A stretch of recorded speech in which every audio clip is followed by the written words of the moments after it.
Welcome to the OMG Tarot podcast. I'm your host, Lindsay, aka OMG Tarot. As the last set in our court card series, today we're talking about the Kings.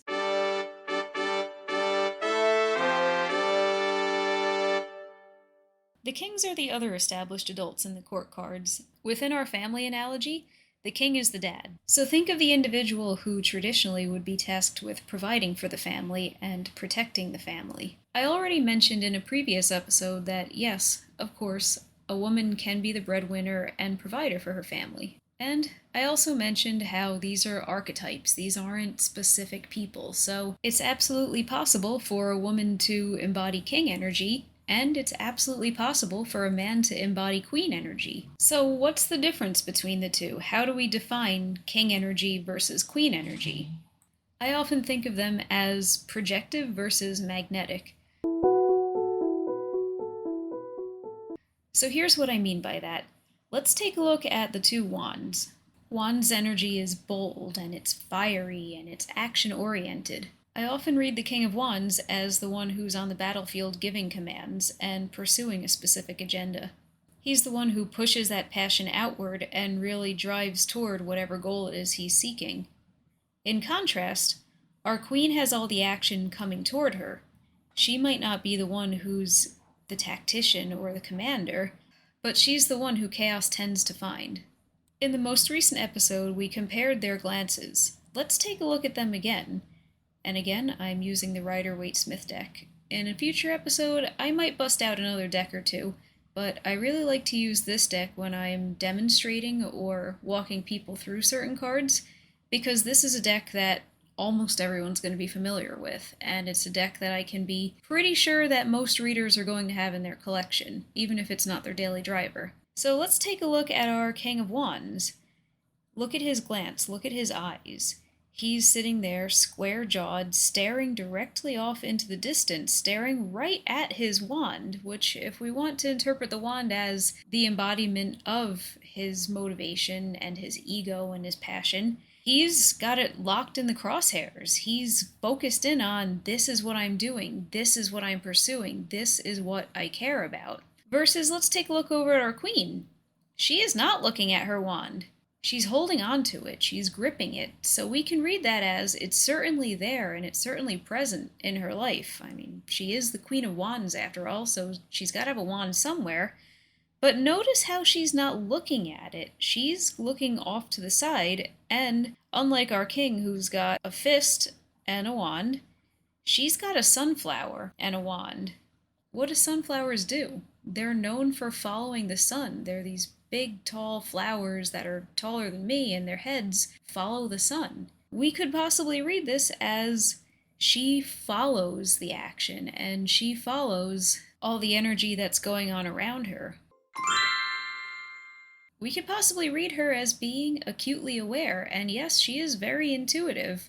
I think they're all intuitive, and I think the queens are the particularly intuitive set of the court cards. But I know we often throw around the word intuitive with regard to the cups, and the cups most certainly are intuitive. But let's think about how each of these sets are intuitive. While our cups are emotionally intuitive, and they may be able to feel what someone else is feeling, they're empathetic, they're highly empathetic. Our wands might be more intuitive about, okay, well, what's driving the action that's happening? What are the cause and effect? What's really pushing me and what's really lighting me up, and also what's really pushing the others and lighting them up, whoever's causing all of this action and chaos happening around her. I think the Queen of Wands is an observer, and I think that she might be a bit behind that facade of don't touch me, don't mess with me, since she's got that hissing cat. I think there's a lot of perception here and a lot of observation. But we already talked about the queens last time. This is the Kings episode, so I'm not going to waste too much time talking about her. However, I also think that one of the most effective ways to understand tarot cards is to understand them in context with each other. What are they in relation to each other? Because tarot cards are meant to be read as collections and as spreads. Sure, you can do a one-card pull, and that's fine, but that's limited. So just keep that in mind too. These cards are meant to talk to each other. They're meant to interact and bounce off each other, and that's why in a lot of these episodes I try to throw out ideas and food for thought comparing different cards, like asking you to compare the Star versus Temperance. There's some similarities between the two, but there are also some key differences, and chew on that. How are they different? And how does one card lead up to the next when we drop our major arcana cards into the series of the majors? Moving on to our next king, because we mentioned him, let's talk about the King of Cups. Being the King of Cups, he is emotional. Let's talk about king energy combined with that emotion of the cups. He's emotionally projective. I read the King of Cups as somebody whose emotions are always on full display. And let's take a look at him. He's surrounded by water. Notably, he's on solid ground though. He's grounded. He's on that what appears to be a concrete platform. But all around him we have lots of waves, and these waves are turbulent enough that that boat that's in the background looks like it's kind of going up and down. We've got over on the left-hand side this fish that's jumping out of the water. Could this be the same fish that's sitting in the cup on the page? Maybe this time, unlike the page's fish, which is contained in a small little cup and only has access to the emotional depth allowed by that cup, this fish is in the open ocean. Perhaps this is symbolic of how deep the emotions go in our first court card, our page, and our last court card, our king. This guy's got the full range, unlike our page, who can be a bit emotionally immature, not through any fault of their own, but simply due to a lack of life experiences.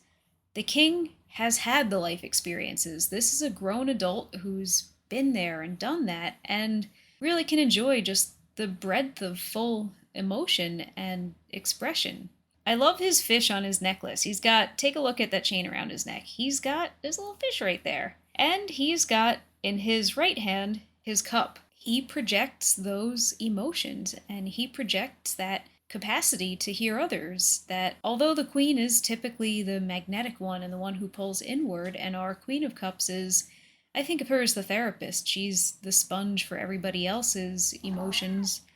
I see the king as he expresses all of himself, and in doing that, he invites you to express yourself as well. So I might read the King of Cups as somebody who can perhaps rile up the crowd, or somebody who's willing to be emotionally vulnerable enough to pull someone into a position where they're willing to open up. He puts his own stuff out there raw and vulnerable and on display in order to entice others to do similarly. Unlike our queen, who I think simply provides a comfortable space for someone to do that.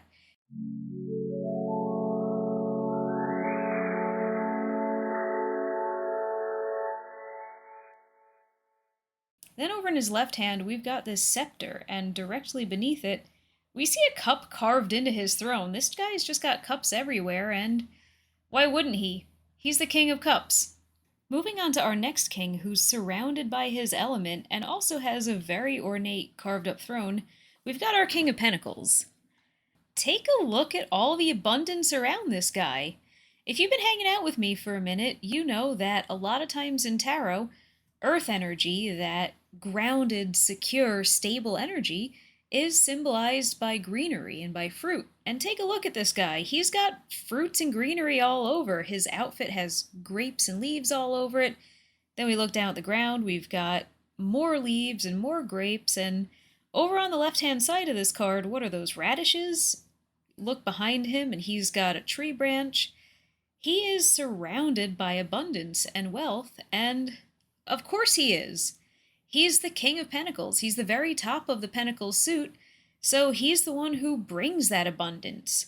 Again, to use a similar comparison to what we had between our King and Queen of Wands, let's take a look at that idea of magnetic versus projective energy with our pentacles. I often read the Queen of Pentacles as someone who's surrounded by wealth that she acquired just through years of hard work and perseverance, and also a lot of making the right money moves. She pulls abundance toward her, and she's here in her nice, cozy comfort zone that she crafted, and she created that stability. Over here, I see our king as he's the one putting out that stability for others. So while she's engulfed in this security and this stability, and she's a very safe person to come to because of that, this guy's the one who built that stability. He's the one who crafted that platform. He's the one who perhaps started the business, and he's the CEO. He's the one signing the checks. Let's take a look at what else he's got going on here. He's got two overt references to Taurus, actually three, if you look at the one that's behind his leg, on his throne. And interestingly, let's take a look at that one leg that's peeking out of his robe. He's wearing armor. Now think about that for a second. Nobody else is wearing armor like a knight, but this guy is. Why?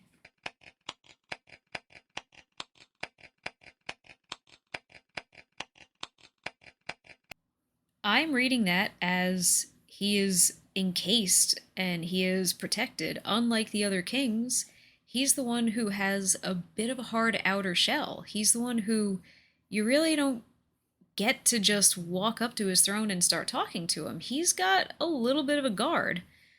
And similar to how we looked at where each of the wands are gazing, let's take a look at his gaze. It's cast downward, and it appears to be focused on that large pentacle he's got resting on his knee. The pentacle is in his left hand, and he's got a scepter in his right hand. He pulls in stability through everything that he exerts. When I look at him, I think of the phrase, you've got to spend money to make money, because he's out here creating jobs and setting up opportunities and really building that big stone castle that we see behind him, both in the immediate background behind him where it looks like a castle wall, and all the way over there where we see the turrets up against the horizon. This guy has assets, and this guy uses them, and through having all these assets, more stability comes his way. Basically, essentially, because he has the nice big house, he has somewhere safe to go. Because he has that big fat retirement account, he knows that he's taken care of for life. And I think it's important to contrast this with what's over in his right hand, that scepter, because the King of Pentacles knows these assets are what give him power. He pulls in that stability and that security and all of those earth traits, and he exerts out more power and more control over what he's doing. And just to bring it back to contrast with his queen, she's got both of her hands on the pentacle, and she's looking just like he is.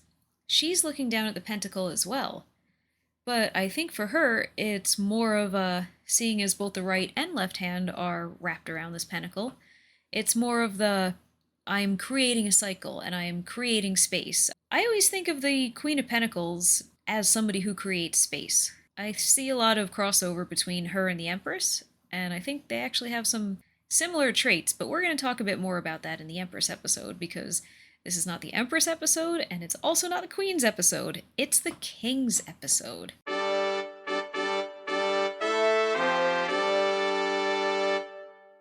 That's our King of Pentacles. He is a tough guy. He's a provider, he's a stabilizer, he's a grounding force, and he knows it. Then we've got the King of Swords, who, in comparison to our King of Pentacles, his throne is pretty pared down. It's pretty minimalist, and I think that's a really good representation of who he is compared to our King of Pentacles. As I mentioned in the Queen episode, one of the exercises I do with my students is, as we go through the court cards, we talk about who might these people be. So we talk about things like what kind of car do we think they drive, and what do we think they do for a living, and what do we think their house looks like. And I think looking at the King of Swords and the King of Pentacles side by side, my guess is that the King of Swords lives in a very minimalist house. I'm picturing one of those houses where everything is a shade of gray, or perhaps white walls and just very clean lines, perhaps angular lines, and I'm picturing some black wrought iron handles on the steps leading up into the house, and if he has a second story, on the steps leading upstairs. He's got white marble countertops with no appliances on them, and his couch is probably short, probably angular, and just straight across. The King of Pentacles, on the other hand, I feel like he's got one of those big overstuffed leather lazy boy chairs that has, you know, the one I'm talking about. They've got that wooden handle on the side that you pull it up and it springs out and you can put your feet up. Or probably because he's so rich, he has the electronic version of that. But look at all the ornateness around him. I'm thinking the King of Pentacles has just some really lovely textured wallpaper throughout his home, and he's got hardwood floors and a rich mahogany, and he's got all of his things on display. He's probably got a full bar down in his finished basement, and if you come down for a drink with him, he'll go into his collection and pop open a really nice 30-year-old whiskey for you. Our King of Swords, on the other hand, I don't think this guy drinks. So let's continue talking about our King of Swords.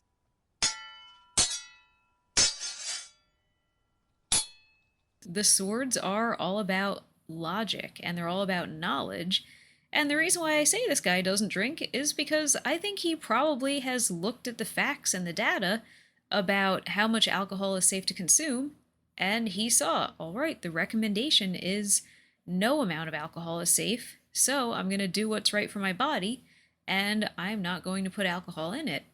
I think this guy probably gets up at I think the King of Wands is that very motivated dude who gets up at 5 a.m. to work out, but I think the King of Swords gets up at 7 to work out. So he's not doing CrossFit at the crack of dawn, but he definitely has a routine. He has his weight room in his finished basement, and it's got the rubber floor, and he just does his same exact workout routine that he's developed carefully to work out different parts of his body on a regimented schedule. What does he do? Well, he projects knowledge outward. He's someone who's going to correct you, and he's someone who's going to instruct you. And I think it's important to note about him that I don't really get condescending or, well, actually, type vibes from our King of Swords. He's like that kindly professor who genuinely wants his students to perform well. He looks stern, and on the first day of class, you probably, if you're one of his students, you probably think to yourself, ooh, this is going to be a tough class. This guy is not going to let me get away with anything. And you're right. He is going to be a tough professor, but I think he's going to be a fair professor. I think that's the important part here, and I think he's going to be genuinely invested in you learning something in his class. I think that the condescending, well, actually, is very Knight of Swords behavior, because the Knights lack the life experience that the Kings and the Queens have. The Knight of Swords thinks he's the smartest guy in the room because he gets good grades and can out-debate his peers. But the King of Swords knows that there's more to being an intelligent person than being able to spit out facts and win at Jeopardy. The King of Swords knows and understands the importance of emotional intelligence and book smarts and common sense and nuance. I see a lot of similarities in the King of Swords and Justice. Take a look at how they're positioned. Also, our King of Swords here, notice how he's got his left hand resting calmly on his thigh, and his sword is in the right hand. He's projecting the knowledge outward. He's the one who shares the knowledge and the information. And that left hand, what is he pulling in? I think he's just pulling in his own body of knowledge. I think he's drawing from his years and years of life experience and his own learning to be able to project reason and rationale and just straight up facts out there. If we want to compare him to his queen, I think it's notable that he is looking right at the viewer versus the queen who's looking off into the distance. I think he wants to engage with you, and I think that's where his knowledge shines. I think he's an excellent communicator, and he wants to connect with you, because remember, the swords, yes, they are about logic, knowledge, facts, etc., but communication is also a key part of the sword suit. And I think our Queen of Swords, she's busy analyzing data, and she's busy looking off into the distance to understand, versus our king wants to then share the knowledge with you. So when a king comes up in a tarot reading, what does it mean? In our most recent episode, we interpreted the king as saying that the queen would be acting in her own best interest versus outsourcing any sort of defense or missions to any kind of henchmen or minions. That's certainly one way to interpret the king, Because after all, the king is the leader, the king is the tactician, the king is the one who is really exerting whichever suit he is out into the world. So let's take that concept and apply it to other areas because you're not always going to pull the king in the context of who should I be worried about as I go up against this queen. The kings speak a lot to taking ownership of things. So, for example, let's say you're asking about how you should conduct yourself at work and you pull up the King of Swords. I think this is saying you absolutely need to bring your expertise here and not be shy about it. If you are worried about perhaps outshining someone or maybe overstepping your role, the King of Swords knows what he's doing and knows what he's talking about. And in fact, I think you need to drop that imposter syndrome and step up to the plate and share your knowledge and really take on this almost teacher like role. Or you might ask, what's in store for me this September? So we shuffle, and out comes our King of Pentacles. I'd say in September, prepare to be the one supporting everyone and everything around you. You might be the one who has to foot the bills for things, but also foot the bills that aren't necessarily financial. Like, you might be the one hosting things, or you might be the one giving rides, or you might be the one giving insight and advice to others. In any case, you're going to be the one who's really the stabilizing force and the one who's providing all of those earth energy assets. Or let's say you do a love spread and you pull up the King of Cups. Maybe you've asked, who's the ideal partner for me? As I scroll through all of these search results on dating apps, what kind of person should I connect with? And if you've pulled the King of Cups, I'd say I think you need to connect with someone who's very emotionally expressive. I think if you always tended to go for the stoic type, this time you kind of need a reversal of that. Or maybe you've always gone for the emotionally expressive open type and you need to keep doing that. That there's something in those King of Cups traits that really invites you to express yourself and does a lot of the emotional hard work in the relationship. And because maybe we should give him a little more attention, the King of Wands. When he shows up in a reading, I would interpret that as you're being asked to really pursue what it is you've set out to do. Really pour all of yourself into your goal and don't compromise that for anything or anyone because you have that vision. And if you're going to make it happen, you absolutely need to stay locked in on it and embrace that Emperor energy. Don't worry, we'll talk about him too in an upcoming episode.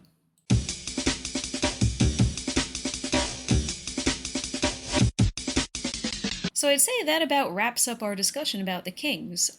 I hope you learned something, and I hope that now that we've gone through all of the court cards, you're more confident when you pull them up in a reading. Remember, they're people. They're personalities. They symbolize the way we conduct ourselves as we operate in the world. And as we operate in that world, we contend with day-to-day minor arcana experiences and more impactful major arcana experiences. Next week, we're going to have an interview with a very special guest who's going to walk us through all of the aspects of her practice. Tarot, astrology, energy healing. She does it all with a unique, personalized twist, and I think that when you listen to next week's episodes, you're going to find some inspiration that you can take with you as you develop your practice. So join us next week, and in the meantime, have fun with your tarot deck. Explore, do some readings, and if you ever want to chat tarot with me, just hit me up. I'm on Instagram at its_OMG_tarot, or you can shoot me an email at omg@omgtarot.com. All right, I think that about wraps it for today, so have a fantastic evening and a wonderful weekend. Talk soon. Bye-bye.